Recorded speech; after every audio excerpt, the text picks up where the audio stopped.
Hi, good morning అండి. ఏంటంతా లేట్గా లేచారా, స్లోగా వస్తున్నారు?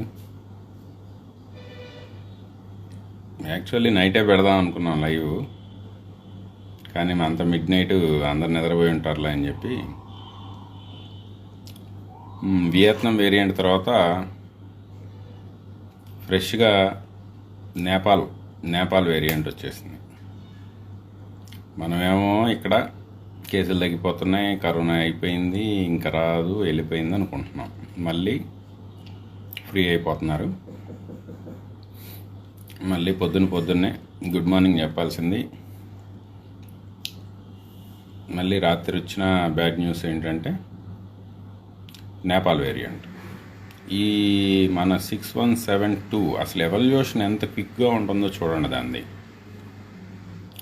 6171గా ఉండింది, ఆ తర్వాత 6171, 6172, 6173గా మారిపోయింది. ఫటా డిలీషన్ తెచ్చుకుంది. 156, 157, 144. ఇప్పుడు కొత్తగా ఏంటంటే వియత్నాం వెళ్ళి యూకే వేరియంట్తో మాట్లాడుకుంది. యూకే ఇప్పుడు కొత్తగా పేర్లు మార్చారు. డెల్టా ఆల్ఫాలు మీటింగ్ పెట్టుకున్నాయి.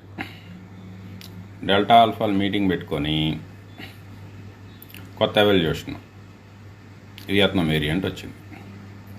యూకే వేరియంట్ V117లో ఉన్నటువంటి 144 స్పైక్ డిలీషన్ మన ఇండియన్ వేరియంట్ డబుల్ మ్యూటెంట్ డెల్టాలో కూడా తెచ్చేసుకుందాం. ఇప్పుడు ఫ్రెష్గా ఈసారి మీటింగ్ కాట్మండ్లో పెట్టుకున్నట్టున్నాయి. కాట్మండ్లో పెట్టుకొని ఈసారి సౌత్ ఆఫ్రికా వేరియంట్తో మాట్లాడుకున్నాయి. అరే బాబు, మన ఇద్దరం అయితే కాదు, ఈ సౌత్ ఆఫ్రికా కూడా మన ఫ్రెండ్ మంచి స్ట్రెంగ్త్తో ఉన్నాడు, ఈసారి సర్వసభ్య సమావేశానికి వాళ్ళని కూడా పిలుద్దామని చెప్పి మీటింగ్ పెట్టుకొని సౌత్ ఆఫ్రికా వేరియంట్లో ఉన్నటువంటి K417N అనే ప్లేసు మళ్ళీ మన డబుల్ మ్యూటెంట్లో మ్యూటేషన్ తెచ్చేసుకుంది. ఈ 417N ఇంపార్టెన్స్ ఏంటంటే సౌత్ ఆఫ్రికా వేరియంట్ ఇప్పటి వరకు ఉన్నట్లో అత్యంత లేతల్ వేరియంట్, అత్యంత క్లినికల్గా ఎక్కువ దెబ్బతీసే వేరియంట్ 417 ప్లస్ 501 అన్నిట్లో ఉంటుంది. B17లో ఉంటుంది, సౌత్ ఆఫ్రికాలో ఉంటుంది, బ్రెజిల్లో ఉంటుంది. కానీ 417 వల్ల ఎక్కువ దానికి ఆ లెథాలిటీ వచ్చింది అనేది స్టడీస్ చెప్తున్నాయి. ఇప్పుడు అదే మ్యూటేషను మన డబుల్ మ్యూటెంట్ 617లో కూడా, డెల్టా వేరియంట్లో కూడా ఆ ప్లేస్ మార్చేసుకొని సౌత్ ఆఫ్రికా వేరియంట్ లాగా, సౌత్ ఆఫ్రికా వేరియంట్ కంటే ఇంకా గొప్పగా, ఎందుకంటే సౌత్ ఆఫ్రికా వేరియంట్లో ఇన్ని షేడ్స్ లేవు, అదంతా ముగ్గురు మనగళ్ళ సినిమా, ఇదేమో దశావతారం సినిమా. ఇప్పుడు వచ్చేది దశావతారం సినిమా చూపిపోతుంది. ఈ double mutant transmission South Africa వేరియంట్కి లెథాలిటీ ఎక్కువ, కానీ ట్రాన్స్మిషన్ అడ్వాంటేజ్ లేదంతా.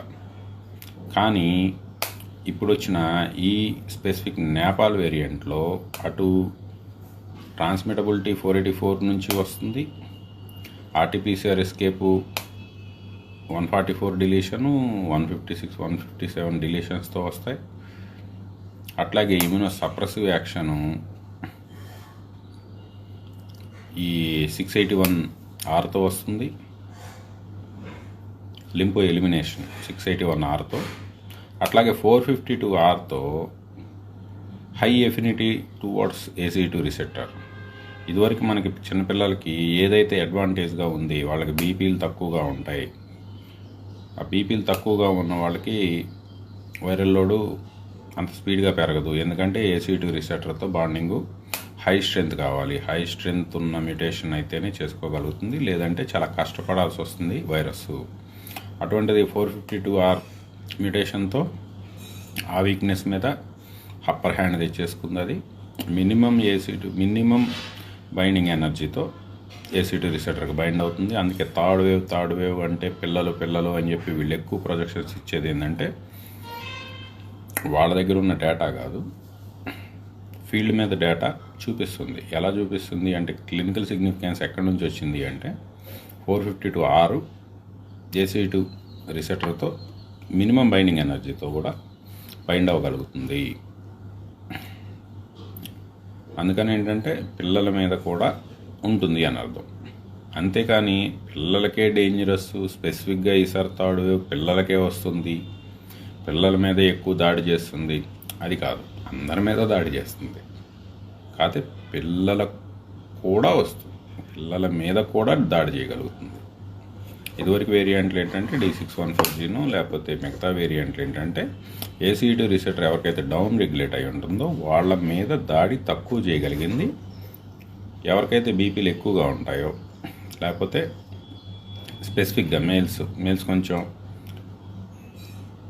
టెంపర్గా ఉంటారు కాబట్టి వాళ్ళకి ACE2 రిసెప్టర్ అప్ రెగ్యులేట్ అయి ఉంటుంది కాబట్టి వాళ్ళకి ఈజీగా తగులుకోగలిగింది. ఈసారి అట్లా కాదు, ఎవరికైనా తగులుకుంటారు. ఇదివరకు ఏంటంటే HLA యాంటీజెన్ ఉండేది, అది NF4 పెప్టైన్ని బైండ్ అయ్యేది, NF9. ఇప్పుడు అటువంటి అడ్వాంటేజ్ ఆసియన్స్లో HLA యాంటీజెన్ ప్రివలెన్స్లు ఎక్కువ, 24. దానివల్ల ఏషియన్స్ వెళ్ళి దాన్ని పట్టుకొని సింపుల్గా వైరస్ని క్లియర్ చేసి అవతల పడేసేది.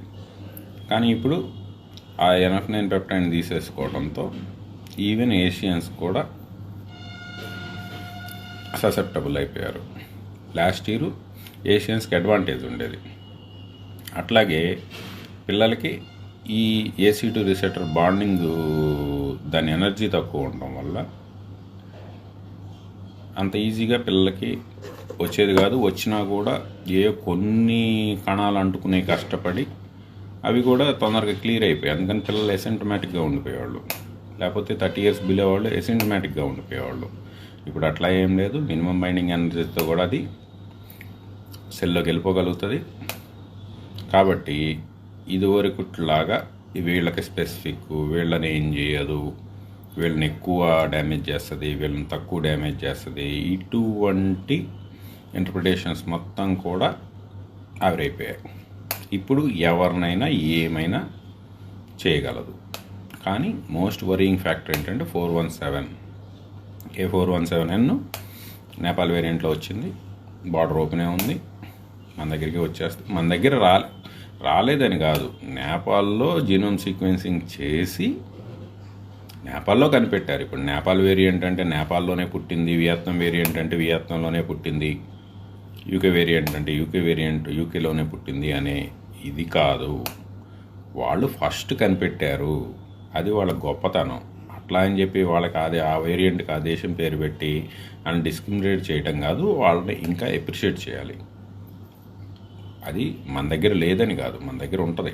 ఇంకా గొప్ప గొప్ప మ్యూటేషన్లు కూడా ఉంటాయి, కాకపోతే మనం జీనోమ్ సీక్వెన్సింగ్ ఎక్కువ చేయట్లేదు కాబట్టి మన దగ్గర అది కనపడకపోవచ్చు. కానీ ఆల్రెడీ అటువంటి కేసులు ఆ క్లినికల్ సిగ్నిఫికెన్స్తో వస్తూనే ఉన్నాయి. సడన్గా కొలాప్స్ అవుతున్నారు, వితిన్ 3 daysలో వెంటిలేటర్ ఎక్కేస్తున్నారు. ఇటువంటి కేసులు చూస్తూనే ఉన్నాం. కాకపోతే జీనోమ్ సీక్వెన్సింగ్ చేయడానికి మన ల్యాబులు అంత స్పీడ్గా లేవు కాబట్టి వేరే వాడు కనిపెడితే ఓహో అనుకుంటున్నాను తప్ప మన వల్ల కావట్లా అది. కాబట్టి ఏంటంటే థర్డ్ వేవ్ గ్యాప్ ఎక్కువ ఉండదు, చాలా స్పీడ్గా వస్తుంది. ఇమీడియట్గా ఎవరి జాగ్రత్తల్లో వాళ్ళు వెళ్ళిపోతాం మంచిది. నా బెస్ట్ అడ్వైజ్ ఏంటంటే ఈ ఆక్సిజన్ కాన్సన్ట్రేటర్లు 10 లీటర్ విత్ 90% అబవ్ కాన్సన్ట్రేషన్తో కాన్సన్ట్రేటర్లు అవైలబుల్ ఉన్నట్టున్నాయి ఇప్పుడు కొత్తగా మార్కెట్లో. ఎఫర్డబుల్ ఉన్నవాళ్ళు ఆ 10 లీటర్స్ కెపాసిటీ, స్పెసిఫిక్గా 10 లీటర్ అంటే సరిపోదు, 10 లీటర్ మీద కూడా 90% అబవ్ ఆక్సిజన్ రావాలి. అటువంటి కాన్సన్ట్రేటర్లు ఏమైనా అవైలబుల్ ఉంటే కొనిపెట్టుకోండి. మీకు మీ చుట్టుపక్కల ఉన్న వాళ్ళకి లైఫ్లు కాపాడటానికి పనికొస్తాయి. స్పెసిఫిక్గా 5 లీటరో 7 లీటరో అని చెప్పి మళ్ళీ మొన్న నేను ఆక్సిజన్ కాన్సన్ట్రేటర్ డెమో చూపిస్తే 5 లీటర్కి వచ్చేసరికి 40% పడిపోవడం కాన్సన్ట్రేషను, దానివల్ల ఉపయోగం ఉండదు. 10 లీటరు ఖచ్చితంగా 90 అబవ్ కాన్సన్ట్రేషన్ ఆక్సిజన్ కాన్సన్ట్రేషన్ వచ్చేలాంటి ఆక్సిజన్ కాన్సన్ట్రేటర్లు ఎఫర్డబుల్ ఉన్నోళ్ళు కొనిపెట్టుకోండి. ఎందుకంటే ఆల్రెడీ PHUK 6172 మీదే వాళ్ళ దగ్గర ఆల్రెడీ పెరిగిపోతుంది కాబట్టి ఒక డేటా రిలీజ్ చేశారు. ఐసీయూ అడ్మిషన్స్ యూకే వేరియంట్తో పోల్చుకుంటే, not with China Wuhan variant, UK వేరియంట్తో పోల్చుకుంటే 2.6 టైమ్స్ ఐసీయూ అడ్మిషన్స్ పెరిగాయి, 1.6 టైమ్స్ మోర్టాలిటీ పెరిగింది. ఏది వాళ్ళ దగ్గర జస్ట్ ఇప్పుడే ఎంట్రీ అవ్వగానే హాస్పిటల్ ఆల్రెడీ కేసులు అక్కడ తగ్గాయి, పీపుల్కి ట్రీట్మెంట్ రష్ ఏం లేదు, అవైలబుల్ ఉంది. అయినా కూడా యూకే వేరియంట్తో పోల్చుకుంటే 2.6 టైమ్స్ ఐసీ అడ్మిషన్స్ పెరిగాయి. అంటే మామూలుగా లెక్కేసుకుంటే ఒక వుహాన్ వేరియంట్తో పోల్చుకుంటే యూకే వేరియంట్ బాగా అడ్మిషన్స్ పెరిగాయి. అటువంటిది యూకే వేరియంట్ మీద 2.6 టైమ్స్ అంటే డబల్ కంటే ఎక్కువ ఐసీ అడ్మిషన్స్ పెరుగుతున్నాయి. అండ్ మోర్టాలిటీ కూడా 1.6 టైమ్స్ యూకే వేరియంట్తో, నాట్ విత్ వుహాన్, యూకే వేరియంట్తో పోల్చుకుంటే మోర్టాలిటీ పెరుగుతుంది ఇంకా. కాబట్టి ఇప్పుడు ఈ 417N యాడ్ అయిపోయిన తర్వాత, నేపాల్ వేరియంట్ యాడ్ అయిన తర్వాత ఆ మోర్టాలిటీ రేటు ఇంకా పెరుగుతుంది, ఐసీ అడ్మిషన్స్ రేటు ఇంకా పెరుగుతుంది. కాబట్టి ఏంటంటే బీ కేర్ఫుల్, జాగ్రత్తగా ఉండండి. బయట లాక్డౌన్లు ఏమి ఉండవు కాబట్టి సెల్ లాక్డౌన్ ట్రై చేసుకోండి, మీ కణానికే లాక్డౌన్ పెట్టుకోండి. Plus be prepared with the oxygen కాన్సన్ట్రేటర్లు కానీ ఎర్లీ మెడిసిన్స్ కానీ ముందే ప్రొక్యూర్ చేసి పెట్టుకోండి. ఎందుకంటే ఫ్యూచర్లో స్కేర్సిటీ వస్తుంది. బెటర్ స్టోర్ చేసుకోండి. మళ్ళీ ఇమీడియట్గా సార్ బ్రోమాక్సిన్ దొరకట్లేదు, సార్ గౌట్నిల్ దొరకట్లేదు, సార్ డెక్సా దొరకట్లేదు, మెథల్ బ్రెడ్లు దొరకట్లేదు, అవి దొరకట్లేదు, మీ స్నాక్ దొరకట్లేదు అని మటుకు కామెంట్లు పెట్టకండి. Try your best. మ్యాక్సిమం ఇంకో 1 మంత్ టైం ఉంటుంది థర్డ్ వేవ్కి. ఈ 1 మంత్లో try your best to procure all the medicines, cell lockdown పెట్టుకోవడానికి, లేకపోతే ఇన్ఫెక్ట్ అయితే ట్రీట్మెంట్కి కావలసినటువంటి టోటల్ మెడికేషన్స్ రెడీగా పెట్టుకోండి. ఎమ్మటనే మెడిసిన్స్ చెప్పండి సార్. మెడిసిన్స్ ఏమి లేవండి, బ్రోమాక్సైన్ ఇన్ఫెక్ట్ అయితే ప్రతి పర్సన్కి 2 బాటిల్స్ వితౌట్ కాంబినేషన్ కావాల్సి ఉంటుంది. బెప్లెక్స్ 40 ఒక 2 షీట్లు, గౌట్నిల్ 0.5 mg 2 షీట్లు, మిసినాకు ఒక 4 షీట్లు పర్ పర్సన్కి. ఇవన్నీ కూడా నువ్వులు పర్ పర్సన్కి ఒక 1/2 kg, మెంతులు పర్ పర్సన్కి ఒక 1/2 kg, కలోంజీ పర్ పర్సన్కి ఒక 100 grams, బాదాం ఇంటిల్లపాదికి కలిపి ఒక 1/2 kg, వాల్నట్ ఇంటిల్లపాదికి కలిపి ఒక 1/2 kg, 200 grams అట్లా ఉంటాయి. ఇంకా ఎఫోర్డబిలిటీ ఉన్నవాళ్ళు, ఇది నాన్ ఎఫోర్డబుల్ పీపుల్ ఇంకా నెక్స్ట్ చెప్పబోయే ఉంచుకుంటే మంచిది. అవి లేకపోతే మనం ఏదో అయిపోతామని కాదు, ఇవి సరిపోతాయి. ఇంకా ఇంకొంచెం ఎక్కువ ఎఫికసీతో పనిచేసే కొర్స్టైన్, బ్రామ్లిన్. కొర్స్టైన్ ముందు జాగ్రత్త కోసం QUERCTEIN కొర్సటైన్. కొర్స్టైన్ 300 mg ముందు జాగ్రత్తకి, ఎఫెక్ట్ అయితే 600 mg నుంచి 1000 mg వరకు వైరల్ లోడ్ని బట్టి తీసుకోవాల్సి ఉంటుంది. కాబట్టి కొర్స్టైన్, ఆ కొర్స్టైన్ యొక్క బయో అవైలబిలిటీ పెంచడానికి, ప్లస్ లంగ్ మీద బాగా పనిచేస్తుంది, లంగ్ క్లియర్ చేయడంలో కూడా బాగా పనిచేస్తుంది. కాబట్టి పైనాపిల్ నుంచి తీసే బ్రామ్లిన్, BROMLEIN బ్రామ్లిన్ కాంబినేషన్స్ దొరుకుతాయి. బ్రామ్లిన్ 300 mg ఇది తీసుకుంటే 150 mg బ్రామ్లిన్ తీసుకోవాల్సి ఉంటుంది. అట్లాగే అది తీసుకునేటప్పుడు 100 mg విటమిన్ సి, అది కూడా కొర్స్టైన్ యొక్క బయో అవైలబిలిటీ బాగా పెంచుతుంది. ఇంకా లెసిటిథిన్, సన్ఫ్లవర్ లెసిటిథిన్, LECTHIN లెసిటిథిన్. ఈ 4 కాంబినేషను కొర్స్టైన్ బయో అవైలబిలిటీ ఎక్కువగా మనం తీసుకున్నది బాడీకి ఎక్కువగా పడటానికి మిగతా 3 వెహికల్స్ అన్నమాట. బ్రామ్లిన్ కానీ, విటమిన్ సి కానీ, సన్ఫ్లవర్ నుంచి తీసే లెసిటిన్ కానీ, ఇవి కొర్స్టైన్కి వెహికల్గా ఉపయోగపడి మనకి బయోఅవైలబిలిటీ పెంచి డోసు ఎక్కువ మన బాడీలో బ్లడ్లో మెయింటైన్ అవ్వడానికి హెల్ప్ అవుతాయి. కాబట్టి ఈ 4 ఉన్న కాంబినేషన్ దొరికితే తీసుకోండి. 4 లేవు అనుకుంటే కొర్స్టైన్ 300 to 500 mg, బ్రామ్లిన్ 150 కాంబినేషన్తో ఉన్నాయి సప్లిమెంట్స్ ట్రై చేయండి. మళ్ళీ దొరకట్లేదని చెప్పకండి, దానికి నేనేం చేయలేను. మందు చెప్పగలను కానీ తెచ్చి మీ ఇంటికి తెచ్చి ఇవ్వలేను. నెక్స్ట్ ఇదొకటి, స్మెల్ లాస్లు మరి ఈ వేరియంట్లో వస్తాయా రాదా ఇంకా మనకు తెలియదు. స్మెల్ లాస్లు ఉంటే మటుకు నువ్వులు తినేయండి 100 grams 3 days, స్మెల్ బ్యాక్ వస్తుంది.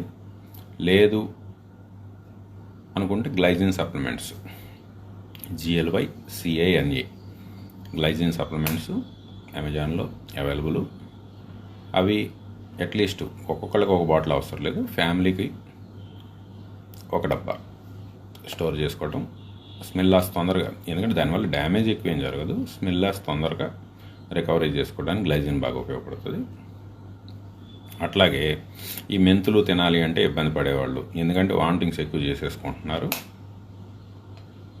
స్పెషల్గా యంగ్ లేడీస్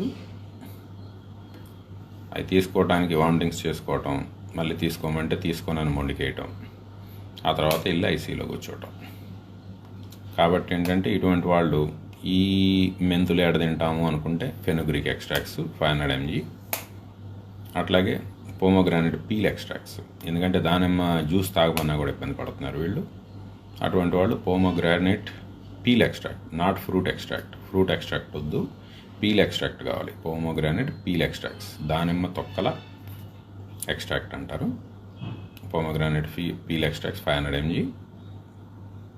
మీ ఇంట్లో మనం వీళ్ళతో తినిపిలేము అనుకుంటే మొండికేసే బ్యాచ్ ఉంటే ఇవి కూడా తెచ్చిపెట్టుకోండి. Fenugreek plus pomegranate peel extracts each 500 mg store చేసి పెట్టుకోండి. నెక్స్ట్ వరాక్సిలం ఇండికమ్, అది కూడా ఫ్యూరిన్ ఇన్హిబిటర్, అది కూడా కావాలి. వరాక్సిలం ఇండికమ్ సప్లిమెంట్స్ ఎక్స్ట్రాక్ట్ అమెజాన్లోనే దొరుకుతాయి. మళ్ళీ స్టాక్ లేదనుకోండి, దానికి నేనేం చేయలేను, అవి కూడా తెచ్చిపెట్టుకోండి. నెక్స్ట్ వచ్చి బీపీ లేని వాళ్ళు, ఒకవేళ మీరు హైపర్ టెన్షన్ పేషెంట్స్ కాకపోతే లికోరైస్ అంటారు, లికోరైస్ గ్లైసరిజిన్ గ్లాబ్రా, ఎస్టి మధు అంటారు. ఎస్టి మధు ఎక్స్ట్రాక్ట్స్ 100 mg చాలు. 100 mg అమెజాన్లో అవైలబుల్ ఉంటే, లేదా ఆయుర్వేద షాపుల్లో కూడా ఎస్టి మధు ఎక్కువ వాడతారు. ఎస్టి మధు కూడా స్టోర్ చేసుకోండి. కానీ హైపర్ టెన్షన్ ఉన్న పేషెంట్స్ మటుకు పూర్తిగా తీసుకోకూడదా అంటే తీసుకోవచ్చు, కానీ బీపీ మానిటర్ చేసుకోవాలి. కొంచెం బీపీ పెరుగుతుంది లైట్గా, లాంగ్ టర్మ్ యూసేజ్లో కొంచెం పెరుగుతుంది. కాబట్టి ఏంటంటే, కానీ వైరల్ క్లియరెన్స్ బాగా చేస్తుంది అది. ఎస్టి మధు చాలా బాగా ఉపయోగపడుతుంది, కానీ బీపీ మటుకు మానిటర్ చేసుకోవాలి. బీపీ మానిటర్ చేసుకొని లికోరైస్ ఎక్స్ట్రాక్ట్స్ తీసుకోవాలి, ఎస్టి మధు. నెక్స్ట్ మన టీస్, ప్రికాషనరీగా గోంగూర పువ్వుల టీలు, హిబిస్కస్ సెబ్దారిఫా. మీరు ఇక్కడ ఎట్టి పరిస్థితుల్లో మందారానికి గోంగూర పువ్వుకి కన్ఫ్యూజ్ అవ్వద్దు. మనకు కావాల్సిన గోంగూర పువ్వులు, మందార పువ్వులు కాదు. మందార పువ్వుల్లో ఉన్నదా అంటే ఉంటుంది, కానీ గోంగూర పువ్వుల్లో ఎక్కువ ఉంటుంది. అందుకని రోజ్మెల్లా టీస్, అట్లాగే సాగే టీస్, SAGE సాగే టీస్. అట్లాగే ఇంకా అఫోర్డబుల్ అనుకున్న వాళ్ళు చామమైల్, డార్జిలింగ్ గ్రీన్ టీ, ఓల్ లీవ్స్, అవి కూడా తెప్పించుకోండి. మంచి యాంటీ ఆక్సిడెంట్లు అవి కూడా. చామలి, లిటోలిన్ బాగానే ఉంటుంది. ఇవి ఇంకా రిచ్ అనుకున్న వాళ్ళు. కానీ ఫస్ట్ ఈ మెయిన్ ఇంపార్టెంట్, ఇవి ఎడిషనల్ సపోర్టు. అంతేగాని మనం ఇవన్నీ కొనుక్కోలేకపోతున్నాం అని చెప్పి, డబ్బులు లేవని చెప్పి బాధపడమాకండి. ఫస్ట్ ఈ పనిచేస్తాయి, ఫస్ట్ ఇయే బాగా పనిచేస్తాయి. దానిమ్మ తొక్కల జ్యూసు, మెంతులు, అవిసెలు, నువ్వులు, ఇవే బాగా పనిచేస్తాయి.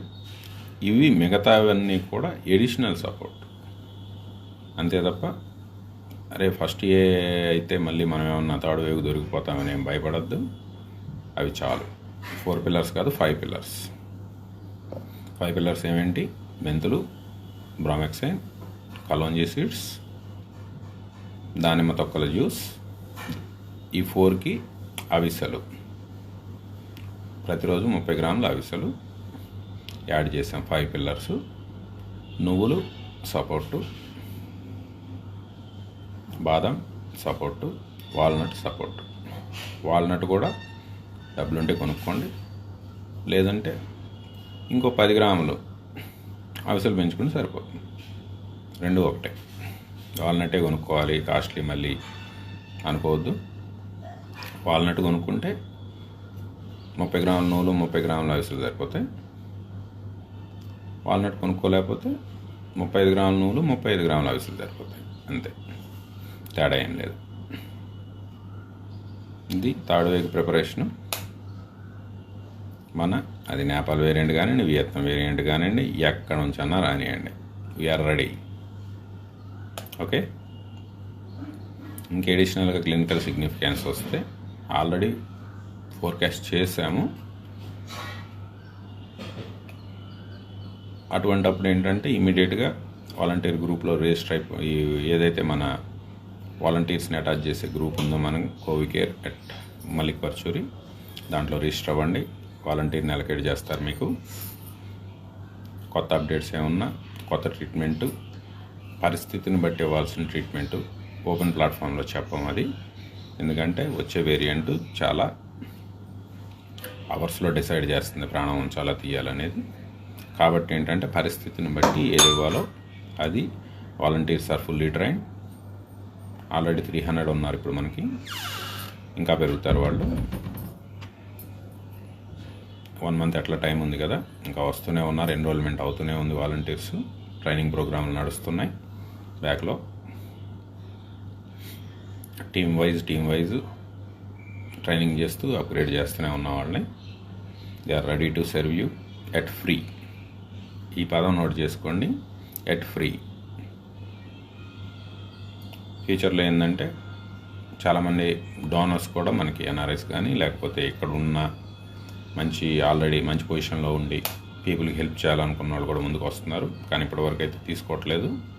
కానీ వాళ్ళని ఏంటంటే ఈ ఆక్సిజన్ కాన్సన్ట్రేటర్లో, లేకపోతే ఆక్సిజన్ సిలిండర్లో, లేకపోతే అఫోర్డబిలిటీ లేని వాళ్ళకి మెడిసిన్స్, ఇటువైపు ఆలోచించి డైరెక్ట్ మీరే డిస్ట్రిబ్యూట్ చేయడానికో, లేకపోతే మీరే అక్కడ డిపోస్ పెడతానికో, ఇటువంటి వాటికి మీరు ఆలోచించండి అని చెప్తున్నాను తప్ప మన టీం నుంచి మటుకు ఎటువంటి డొనేషన్స్ తీసుకోవట్లేదు. ఏదన్నా ముందుకొచ్చినా వాళ్ళని కాదు అనకుండా డైరెక్ట్ బెనిఫిషరీకే ఏ విధంగా హెల్ప్ చేయగలమో ఆ విధంగా హెల్ప్ చేయడానికి వీల్ ఎంకరేజ్ దెమ్. ఇదండి third wave preparation. Under cover operation, under cover mission గట్టిగా నడుస్తుంది. ఓన్లీ పైకి కబుర్లే చెప్తున్నారు, పెంతనం లేదనుకోవద్దు. అండర్ కవర్ మిషన్ బాగా పెరుగుతుంది, బయటికి కనపడదు. రిజల్ట్ కావాల్సిన రోజు ఇన్ఫెక్ట్ అయిన వాళ్ళకి మటుకు తెలిసింది. ఇన్ఫెక్ట్ అయ్యి రిజిస్టర్ అయిన తర్వాత సర్వీస్ ఎట్లా ఉంటుందో కోవికేర్ వాళ్ళు ఆల్రెడీ ఎక్స్పీరియన్స్ చేస్తున్నారు. అంతకంటే ఇంకా బెటర్ సర్వీసు ఇంకా అప్గ్రేడ్ చేసి ఫ్యూచర్లో ఇస్తాం. ఐ రిక్వెస్ట్ ఇంకా కమ్ ఫార్వర్డ్. వచ్చే వేవ్ పెద్దది, సర్వ్ చేయాల్సిన పీపుల్ ఎక్కువ ఉంటారు. ఇంకా కొత్తగా వాలంటీర్స్ అరే నేను చదువుకోలేదు అనొద్దు. చదువుకోలేని వాళ్ళు మెంతులు తినమని, కలోంజీ తినమని చెప్తురు, కానీ వాళ్ళు తింటున్నారో లేదో మానిటర్ చేద్దరు. కానీ చదువుకున్న వాళ్ళు నెక్స్ట్ గ్రేడ్లో మోడరేట్ కేర్లో క్వాలిఫైడ్ ఎవరన్నా ఉంటే ప్రిస్క్రిప్షన్ డ్రగ్స్ చెప్పడానికి, నర్సులు, కాంపౌండర్లు ఇటువంటి వాళ్ళు ఎవరన్నా ఉంటే అవసరమైతే ఆ ఏరియాలో వెళ్ళి ఇంటికి వెళ్ళి వాళ్ళకి ఐవీస్ ఇవ్వటానికి మన ప్రోటోకాల్ ప్రకారం ఏ సిలైన్లు పెట్టాలి, సిలిండర్లో ఏం ఐవీలు ఇవ్వాలి, ఇటువంటివి చేయడానికి I request ASHA workers, ANMs, నర్సులు, కాంపౌండర్లు ముందుకు రండి సార్. ఎందుకంటే వచ్చే పెద్దది. మీరు ముందుకు రండి. ఎక్కడికక్కడ ఏరియా వైజ్ డివైడ్ చేయడానికి మా డేటా టీం వర్క్ చేస్తుంది. ప్రతి 50 కిలోమీటర్లో ఫుల్ టీం రెడీగా ఉండాలి. దానికి మా పని మేము చేస్తున్నాం.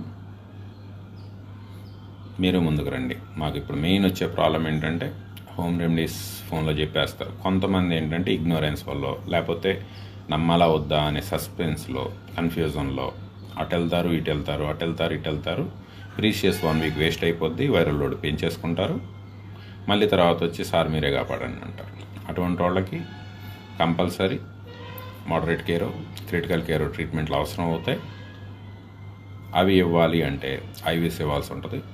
ఐవీస్ అక్కడ వాళ్ళు చేరిన హాస్పిటల్ డాక్టర్స్కి చేయమని చెప్తే మాకు విపరీతమైన రెసిస్టెన్స్ వస్తుంది వాళ్ళ నుంచి. వీడు చెప్పింది మేము ఎందుకు చేయాలని. అటువంటప్పుడు అవకాశం ఉండి కూడా కాపాడుకోలేకపోతున్నాం చాలామందిని. కాబట్టి వాళ్ళు మాట వింటే పర్లేదు. ఆల్రెడీ కొన్ని హాస్పిటల్స్ దే ఆర్ రెస్పెక్టింగ్ అస్. వాళ్ళని మేము ప్రమోట్ చేస్తున్నాం. అండ్ రాజమండ్రిలో ఒక హాస్పిటల్ కూడా జస్ట్ వాళ్ళు దే స్టార్టెడ్ విత్ 40 mg మెథాల్ప్రోడిజోన్. అటువంటి వాళ్ళని మేము ఎంకరేజ్ చేస్తాం. లో డోస్ స్టెరాయిడ్స్, లో యాంటీబయాటిక్స్ ఇటువంటి ప్రమోట్ చేసే హాస్పిటల్ను మేము మీ ప్రోటోకాల్కి వస్తాం సార్ అని చెప్పి వాళ్ళు మాకు చెప్పవసరం లేదు. వాళ్ళు ఇచ్చే పీపుల్కి ఇచ్చే ప్రిస్క్రిప్షన్లో మా ప్రోటోకాల్ కనపడితే కంపల్సరీ ఆ సరౌండింగ్లో ఉన్న పేషెంట్స్ని వాళ్ళ దగ్గరికి వెళ్ళండి అని చెప్పి రెఫర్ చేస్తాం. కానీ సబ్జెక్టెడ్ టు లో స్టెరాయిడ్స్, లో యాంటీబయాటిక్స్. వీళ్ళు వాడేవాళ్ళని ఖచ్చితంగా ఆ హాస్పిటల్స్ని కోట్ల రూపాయలు ఇచ్చినా కానీ రానటువంటి ప్రమోషన్ మేమే చేస్తాం. కాబట్టి ఏంటంటే ఇంకా డాక్టర్స్ మారండి తొందరగా. హై డోస్ స్టెరాయిడ్స్ పనిచేయవు. కొత్త వేరియంట్ ఇమ్యునోసప్రెసివ్. తొందరగా మీరు కూడా ప్రోటోకాల్లోకి వచ్చేస్తే ఊళ్ళంతమందిని కాపాడుకోవచ్చు. థర్డ్ వేవ్ చాలా ఉధృతంగా ఉంటుంది. చాలా చాలా ఉధృతంగా ఉంటుంది. గుర్తుపెట్టుకోండి. సౌత్ ఆఫ్రికాకి ఎక్కువ భయపడేది ఎందుకు అంటే మన కోవిషీల్డ్ లాంటి వ్యాక్సిన్ 10% ఎఫికసీ 10% ఇవ్వబడిపోయింది. స్పెసిఫిక్గా 417 అంత ఇంపార్టెన్స్ ఉంది 417కి. కాబట్టి ఇంకా టైం వేస్ట్ చేయొద్దు. గవర్నమెంట్స్ అయినా ఇమీడియట్లీ మీరు షెడ్లు వేస్తారా, నులక మంచాలు వేస్తారా, ఏం వేస్తారో తెలియదు, బెడ్ కెపాసిటీ పెంచండి. వెంటిలేటర్లు కావాలి. ఎన్ఐవీలు కూడా సరిపోవు మీ దగ్గరికి వచ్చేవాళ్ళకి. ఈసారి మామూలు 15 లీటర్ 30 లీటర్లు సరిపోవు. వెంటిలేటర్లు కావాల్సి వస్తుంది. వెరీ హై ఫ్లో కావాల్సి వస్తుంది. కాబట్టి వెంటిలేటర్లు పెంచండి. వెంటిలేటర్ అంటే ఇక్కడ పీపుల్కి ఒక కన్ఫ్యూజన్ ఉంది. ఆక్సిజన్ పెడితే అదే వెంటిలేటర్ అనుకుంటున్నారు. ఇక్కడ పెట్టేది లో ఫ్లో, మొత్తం ఇట్లా పెట్టేది సిపిఆప్ అంటారు. 30 లీటర్స్ సపోర్ట్ ఇస్తుంది. ఇక్కడ వేస్తారు, అది వెంటిలేటర్. కన్ఫ్యూజ్ అవ్వద్దు. ఇక్కడ పైప్ పెట్టి లోపలికి వేసేది వెంటిలేటర్. మామూలుగా ఇక్కడ చిన్న పైపులు పెట్టి ఇలా వేస్తారు. అది 15 లీటర్ వరకు సపోర్ట్ చేస్తుంది. 10 to 15 లీటర్ డైరెక్ట్ ఇలా పెట్టేస్తారు, గట్టిగా కట్టేసి. సిపిఆప్లు అంటారు. అవి 30 లీటర్ దాకా కూడా సపోర్ట్ చేస్తాయి. అంతకు మించి ఈసారి వెంటిలేటర్లు ఎక్కువ అవసరం పడతాయి. జాగ్రత్తగా ఉండండి. ఫస్ట్ వీక్ గేట్లన్నీ మూసేయండి. వెంటిలేటర్ కాదు కదా, ఇక్కడ పెట్టేది కూడా అవసరం రాదు. ఇంకా కన్ఫ్యూజన్లో ఉండి 1 వీక్ పాటు మీ వైరల్ లోడ్ పెరగకుండా ఆపటానికి ఏ వెపను లేనటువంటి ఎండి జనరల్ ఫిజిషియన్స్ దగ్గరికి వెళ్ళి మళ్ళీ ఈ చెత్త యాంటీబయాటిక్లు, ఈ చెత్త స్టెరాయిడ్లు, ఓన్లీ విటమిన్ టాబ్లెట్లు, జింకులు, సి విటమిన్లు ఇవి రాపించుకున్నారా ఇక్కడ పెట్టాల్సి వస్తుంది. టైం ఇవ్వదు. ట్రై చేశారా, ట్రై చేస్తే మటుకు టైం ఇవ్వదు నెక్స్ట్ వేవ్. కాబట్టి గుర్తుపెట్టుకోండి, 1 మంత్ మీకు టైం ఉంది. డిసైడ్. మీ డాక్టర్ని అడగండి. ఫస్ట్ వీక్ వైరల్ లోడ్ పెరగకుండా మీరేమైనా ఇస్తారా, లేదు మమ్మల్ని మళ్ళీనే ఫాలో అవ్వమంటారా? అది ఈ 1 మంత్ థర్డ్ వేవ్ మళ్ళీ వేవ్ లెగిసేలోపు, గ్రాఫ్ లెగిసేలోపు డిసైడ్ అయిపోండి. అప్పటికి మీరు కన్ఫ్యూజన్లో ఉన్నారనుకోండి, ఇక్కడ వేయాలి పైపు. ఇక్కడ పైప్ వేసిన 100 పీపుల్లో 90% పీపుల్ ఇంటికి రారు. 10% దేవుడు ఇంకా వాళ్ళకి ఆయుష్ రాసి పెట్టుంటే, ఎలా మిరాకిల్ జరుగుద్దో తెలియదు, వాళ్ళు వస్తారు అంతే తప్ప ట్రీట్మెంట్లో మటుకు ఇక్కడ వేసిన తర్వాత ఇంటికి తీసుకురావడానికి ఎటువంటి బ్రహ్మాస్త్రాలు మా దగ్గర లేవు, ఏ డాక్టర్ దగ్గర లేవు. కానీ చాలా స్పీడ్గా వెళ్తారు. థర్డ్ వేవ్లో వితిన్ 3 డేస్లో కూడా తేడా వస్తే వితిన్ 3 డేస్లో ఇక్కడ పైప్ వేసేయాల్సి వస్తుంది. ఫస్ట్ డే ఇది పెడతారు సరిపోదు, సెకండ్ డే ఇది పెడతారు సరిపోదు, థర్డ్ డే ఇక్కడ వేసేయాల్సి వస్తుంది. కాబట్టి గుర్తుపెట్టుకోండి, భయపిస్తున్నాను అనుకోండి, ఏమన్నా అనుకోండి, మీకు నా స్టైల్ అర్థమై ఉంటుంది. నిజం నిర్మోహమాటంగా చెప్తా. దానివల్ల ఏదో అయిపోద్ది ప్రాణం పోవటం కంటే గొప్పగా ఏదో అయిపోవటానికి ఏమీ లేదు. భయపడండి, తప్పదు. కొద్దిగా భయపడితే తప్పేం లేదు, ఖచ్చితంగా భయపడాలి. ఈసారి చూసారుగా ఫస్ట్ వేవ్కి సెకండ్ వేవ్కి. ఫస్ట్ వేవ్కు ఊళ్ళో ఆడెళ్ళిపోయాడరా ఈడెళ్ళిపోయాడరా అనుకునేవాళ్ళు. లేదులే ఆడికి షుగర్ ఎక్కువ ఉందంట, లేకపోతే వీడికి హార్ట్ పేషెంట్ అంట అందుకే వెళ్ళిపోయాడు అనుకునేవాళ్ళు. సెకండ్ వేవ్ ఏం చూపించింది? మీ వీధిలో వాళ్ళని ఎత్తుకెళ్ళిపోయింది. అరే ఆ ఇంట్లో ఇట్లా చేయి చూపించారు, అరే ఆ ఇంట్లో ఎత్తుకెళ్ళిపోయింది, ఈ ఇంట్లో ఎత్తుకెళ్ళిపోయింది. థర్డ్ వేవ్ మీ ఇంట్లో ఎత్తుకెళ్ళిపోద్ది జాగ్రత్త పడకపోతే. వాళ్ళ ఇంట్లో వీళ్ళ కాదు, మీ ఇంట్లో ఎత్తుకెళ్ళిపోద్ది ఈసారి. కాబట్టి మీకు మ్యాక్సిమం 1 మంత్ టైం ఉంది. ఈ 1 మంత్లో డిసైడ్ అవ్వండి. మీ డాక్టర్ని అడగండి, 1 వీక్ ఫస్ట్ వీక్లో వైరల్ లోడ్ తగ్గటానికి నీ దగ్గర ఏమైనా ఉందా, లేదంటే నన్ను మళ్ళీకి ఫాలో అయిపోమంటావా?